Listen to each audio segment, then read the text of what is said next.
আমি একজন ঈসা মসীহের অনুসারী। আমার বিয়ের আগেই আমার স্বামী একজন ঈসা মসীহের অনুসারী ছিলেন। আমার স্বামী আমাকে ঈসা মসীহের কথা বলেছিলেন।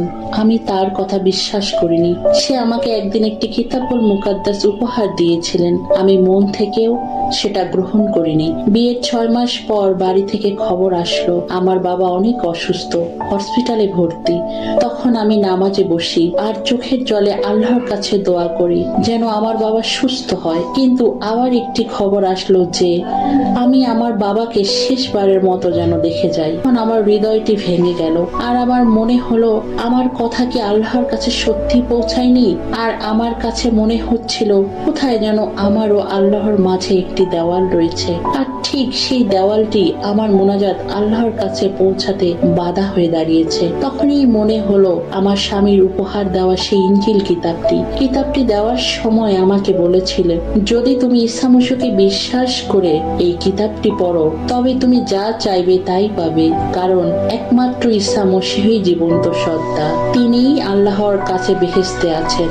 তার নামেই একমাত্র আমাদের দোয়া আল্লাহর কাছে কবুল হয় ও মুনাজাতের উত্তর আসে।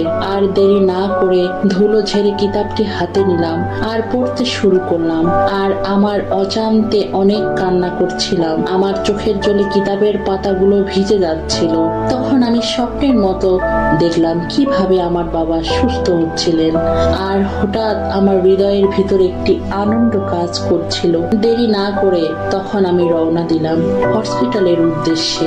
আর আমি দেখতে পেলাম আমার বাবা হসপিটালের বেডে শুয়ে আছে মুমূর্ষ অবস্থায়। পাইপের নলের মাধ্যমে খাবার ও ওষুধ খাওয়ানো হচ্ছে এবং অক্সিজেন মাস্ক লাগানো ছিল। কিন্তু আমার মনে তখনও আনন্দ কাজ করছিল।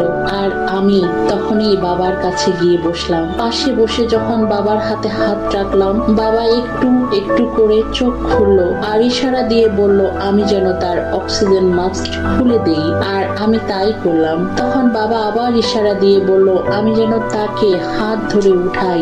আর আমি তাই করলাম। আমার বাবা উঠে বসলো ও আমার কানের কাছে এসে বললেন, আমার অনেক ক্ষুধা পেয়েছে, আমি অনেক দিন খাবার খাইনি, আমাকে মাংস দিয়ে ভাত খাইয়ে দাও। আমি তো অবাক হয়ে গেলাম যে একটু আগেই তাকে নল দিয়ে খাবার দেওয়া হয়েছিল।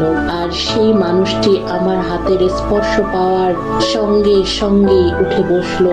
আর এই ঘটনাটি হসপিটালে আসার আগেই আমি যেভাবে দেখেছিলাম ঠিক তখনই মনে হলো এটাই আমি কিতাব পড়ার সময় স্বপ্নের মতো করে চোখে দেখেছিলাম।